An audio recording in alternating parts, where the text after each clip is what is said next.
Hi everyone, welcome along. Today come here to this house today to have a look at a leak in the toilet. It's supposed to be around about the cistern somewhere. There's water coming on the floor, and if you point the camera down there you'll see there's a container, and that looks like where we're catching the leak from. And there's the water in there, and it feels wet there, but that's not where the leak's coming from. It's coming from here. Okay, from the back of this where the flush pipe goes in. Now, it doesn't look very straight, so it looks like the flush pipe's pushed in too far, which often can happen. So we're going to undo this and pull the pipe right out. Have a look at it. So we'll undo that first. So we're going to take this flush pipe off now and just have a look at it. This nut should undo your hands. This one does. If they are too tight though, you'll need a pair of these highlight footprints, so you can get it round there like that and go so. Okay, and that'll undo the nut.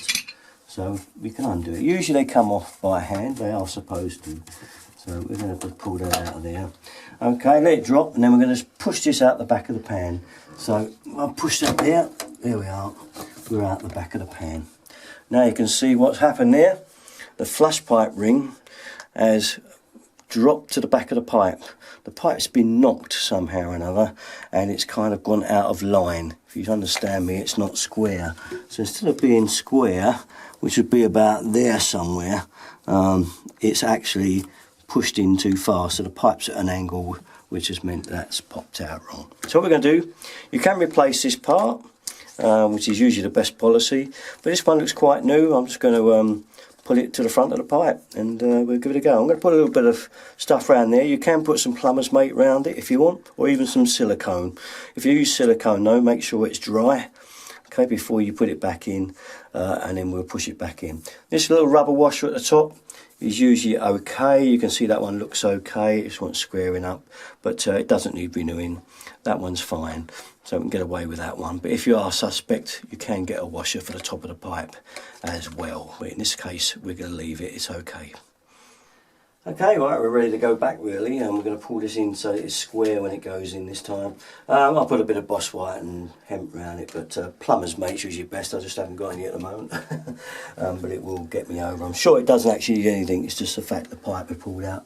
So we're going to push that in. This is just for security for me really, don't want to come back again.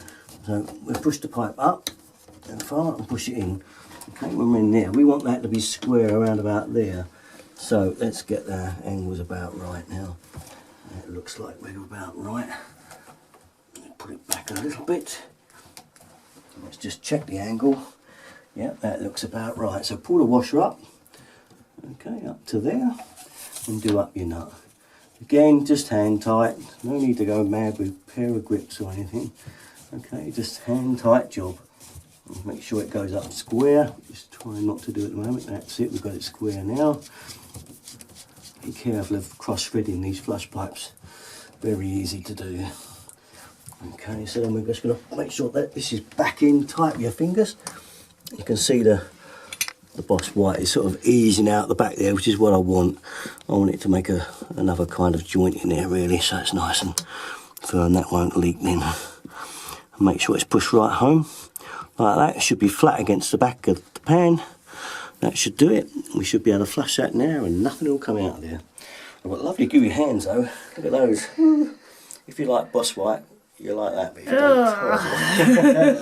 don't. The test, let's flush it, eh? And we'll see if it leaks. It's the only way to find out. Here we go. Have a look. Yeah, we're doing. It's pretty good to me.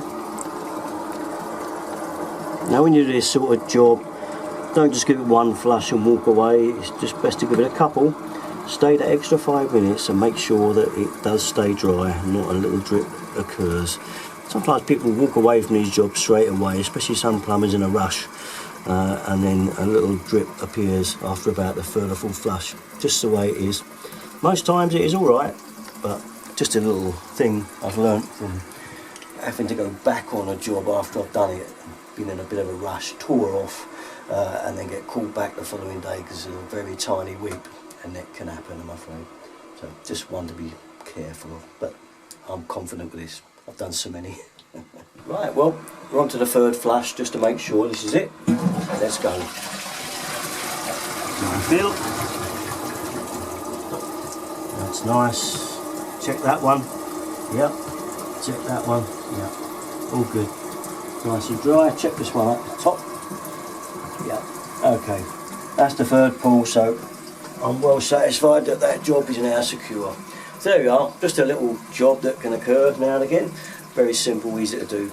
Okay, you know where to go for all my stuff. Derrickton 33. Thanks for watching, guys. Bye bye.